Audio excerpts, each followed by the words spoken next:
strive to be a hero.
Welcome to this week's edition of the Comic Hero Show. I'm your host, Victor Nunley, and I am the Comic Hero.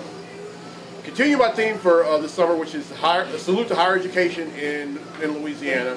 I'm wearing this Southern University themed Comic Hero tee to go along with this Southern University hat.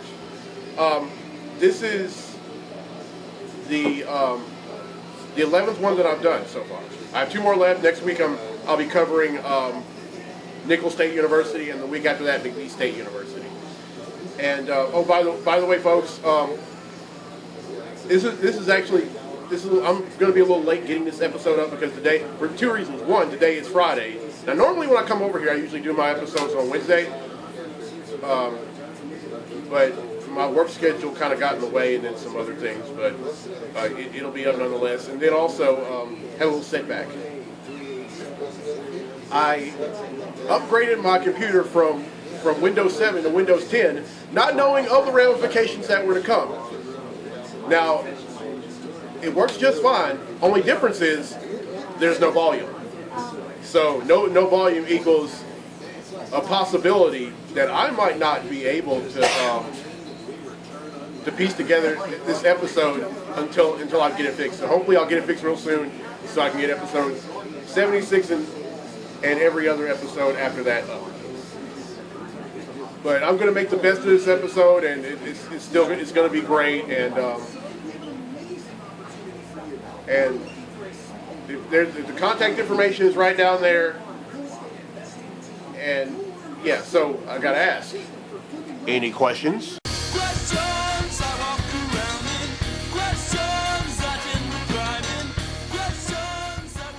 All right, I only have one question for this week. It's from Brian Ferguson from Wake Forest, North Carolina. Yes, I know this isn't a DC versus Marvel fight, but I just want to see this fight. Ronin versus Teal'c. Well, Brian, I normally don't do this, but for this episode only, representing Stargate SG-1, Teal'c, and representing Stargate Atlantis, Ronin. These two are going to duke it out in a segment I like to call Battle of the Stargate Powerhouses.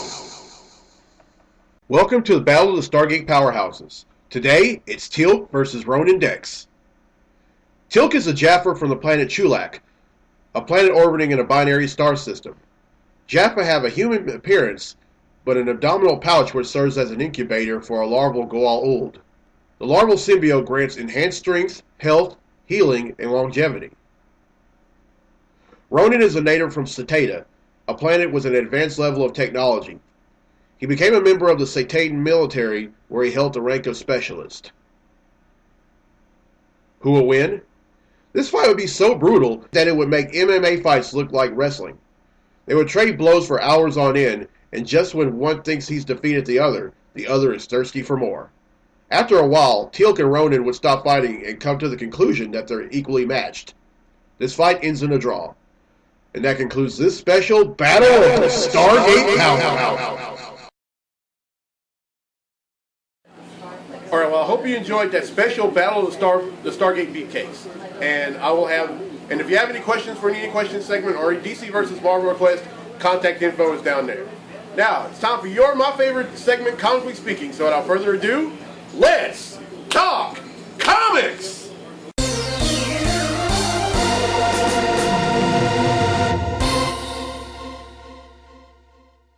Okay, there's going to be a few things I'm going to talk about in the Comically Speaking segment. The first thing is, as promised, I'm going to talk about the Fantastic Four movies. It wasn't as bad as I thought it was, but at the same time, it wasn't good either.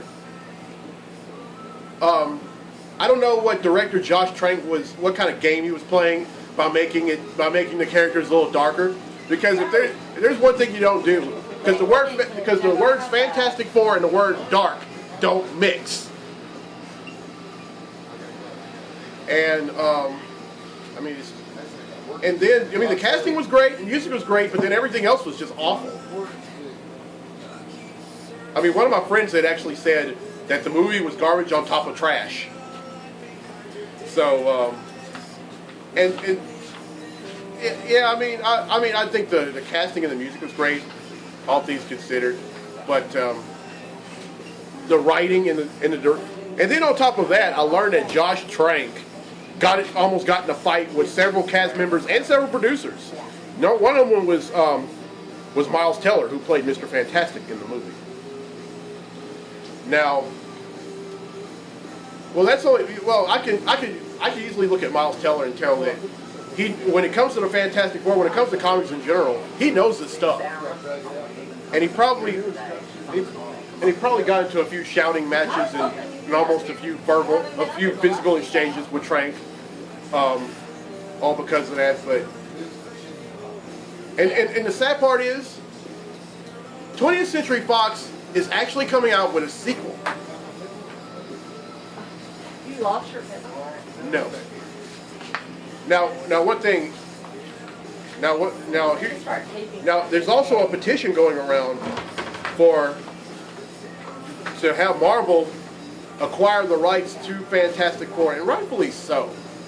But let's just hope that if Marvel does acquire rights to Fantastic Four from 20th Century Fox, let's just hope that they don't do to Marvel what Sony and Columbia did when Marvel acquired the rights to Spider-Man. Let's just hope that they don't say, okay, you can have the rights, but you can't continue on with the film. You got to start over. Which to me was complete bush league, because I really didn't see anything wrong with the two movies that were directed by Mark Webb.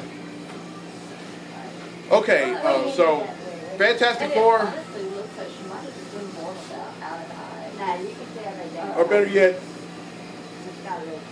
two thumbs diagonally down. Okay, next thing I want to talk about is Daredevil. Well, not Daredevil, but Deadpool. Now, Deadpool comes out next year, and it's going to star Ryan Reynolds, which is great. But here's one thing that kind of gets me.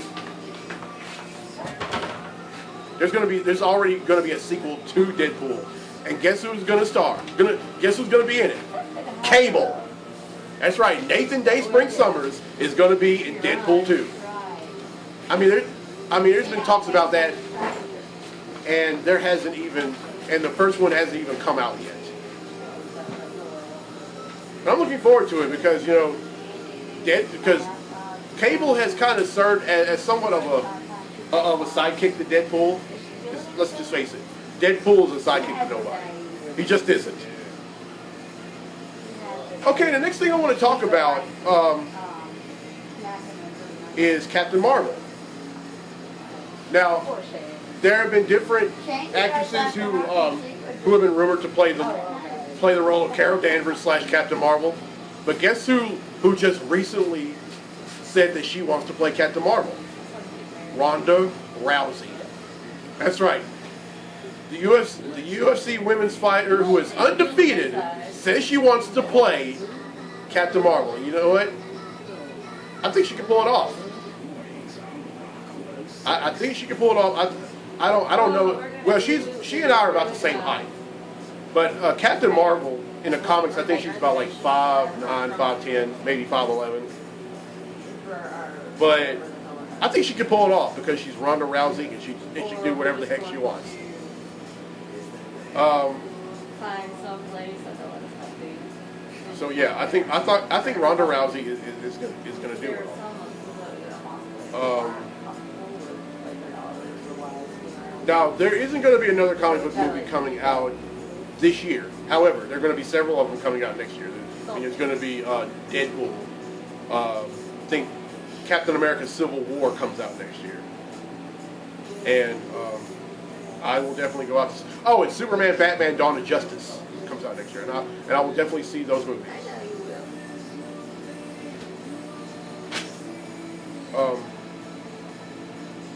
And then also, speaking of TV shows, I'm looking forward to season 2 of The Flash and season 1 of Supergirl. When do you do work on Friday?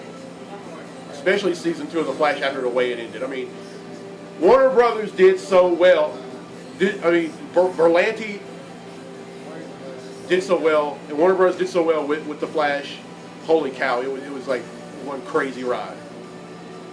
And I can't wait for what season 2 has in store. Oh, actually, now that I'm thinking about it, the last thing I'm going to talk about in Comic Book Speaking segment. Guess who is going to be in The Flash next season? 2 words. Jay Garrick.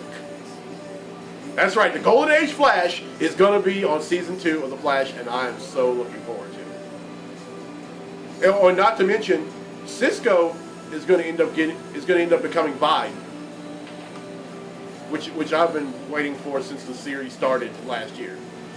So it all starts October 6th, and I'm looking forward to it. All right, that's it for Comically Speaking. Now then, let's get to the comics I bought this week.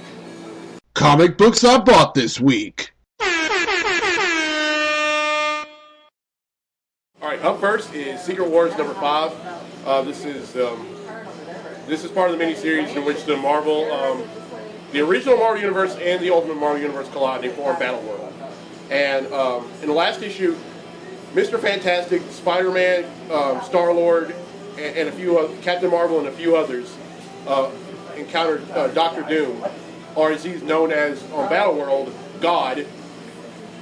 Yeah, I know. And Doom's about to. Mr. Fantastic's about to kick Doctor Doom's butt. And oh, by the way, Susan doesn't even recognize him. Like, we're here. Yeah, that's right. Oh, by the way, there's not going to be any Fantastic Four in this new Marvel universe. I know, boo Marvel. All right, up next is Red Hood and Arsenal number 3. Now, I still haven't gotten started with it, but I can tell you it stars Red Hood, a.k.a. Roy Harper. Red Hood, a.k.a. Jason Todd, and Arsenal, a.k.a. Roy Harper. And in the previous DC universe, Jason Todd was the second Robin, and Arsenal went by the name Speedy, then Arsenal, then Red Arrow, then back to Arsenal. All right, up next is A-Force number 3. Now, this book stars nothing but female Marvel characters, all fighting for a great cause, and the leader of the team is She-Hulk. It's a great read. I mean, the first 2 issues were amazing. I can't wait to see what number 3 is going to be like.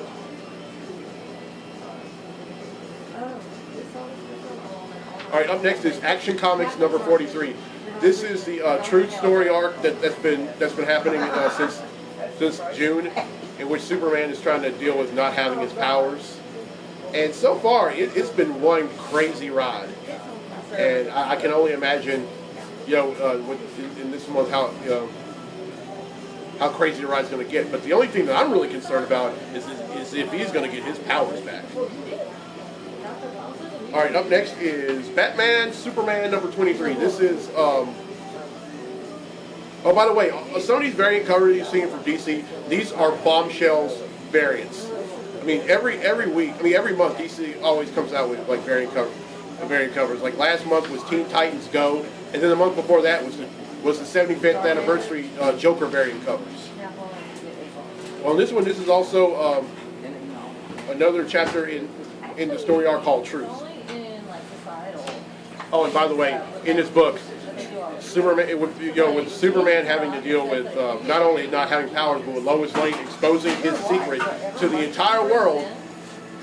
His and Wonder Woman's relationship is put to the test like you wouldn't believe. And finally, Batman number 43. Now I just got now. Now in this one, the Batman is not Bruce Wayne. The Batman everyone knows is presumed dead, and now Batman is, of all people, James Gordon. And he's now in a bat suit, and then he's also in a cybernetic suit, which he fights crime in. But get this. We find out at the end of Batman number 41 that even though the previous Batman may be dead, Bruce Wayne isn't. And then at the end of number 42, Gordon confronts Bruce Wayne and asks him, how do you handle being Batman? So that lets me know something else. Jim Gordon knows that Batman is Bruce Wayne. And to think we would never see that happen. Alright, that is 6 I bought, which brings the total number of comics I bought since December of 1997 to 6,915.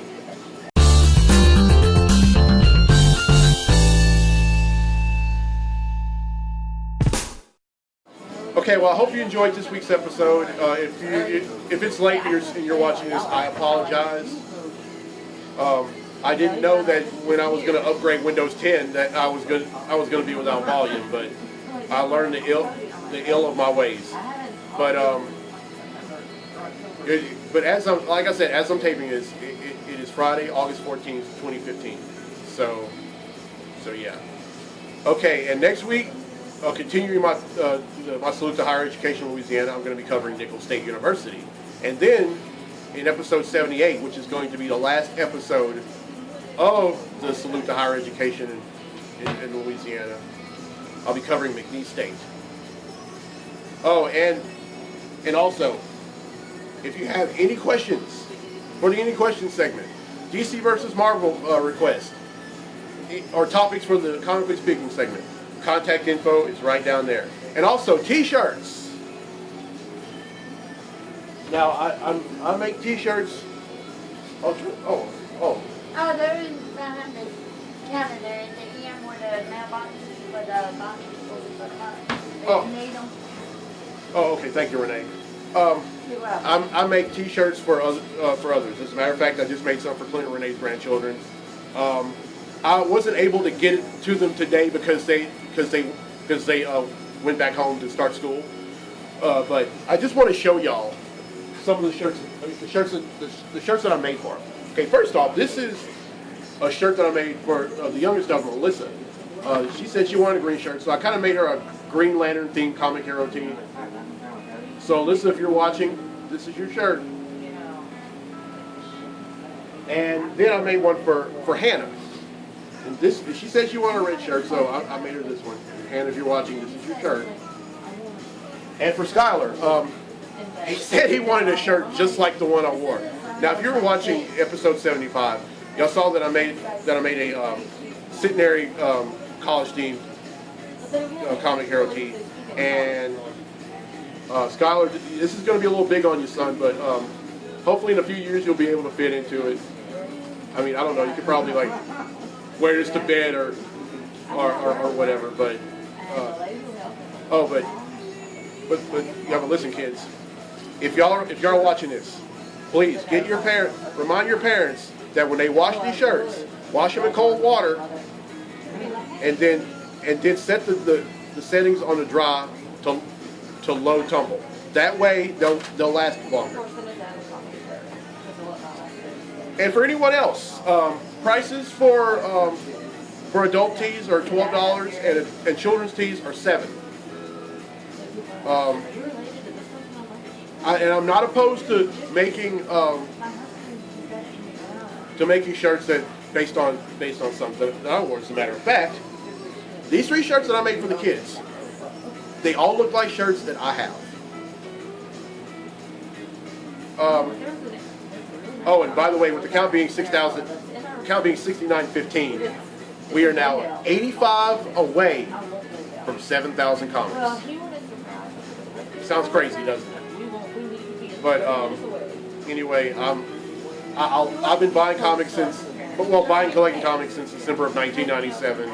That's why at the end of the comic books I bought this week segment, I always say the total number of comics since December of 1997. But that's only because December 23rd, 1997 was the day where I started reading collecting comics. And I tell you, I've read a lot of them. A lot of them DC, a lot of them Marvel. There's a few indie books. Like one of my favorite indie series that I used to read was Battle Chasers. And I still wish that Joe Madureira would still be doing that book. Come on, Joe Mad. Get the lead out. Let's come out with some more issues of Battle Chasers. Okay, anyway, I'm Victor Nunley. I'm the Comic Hero. I'll see you next week right back here at Clint's Comics for episode 77, where I'll be covering Nicholls State University for my salute to higher education in Louisiana. Oh, and by the way, if you are a graduate or a current student, or if you're planning on attending Southern University, this episode is for y'all. All right, anyway, I'll see you next week. Till then, be safe, be blessed, be a hero. Go Jags. I'm about to pay for these books. Thanks for watching.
All right, I don't have a lot of time to describe all the books, so, well, you know what, I'm just going to talk fast. I think I have a little time, but the thing is, I got to be at work at about 4, so I got to hurry up and get out of here.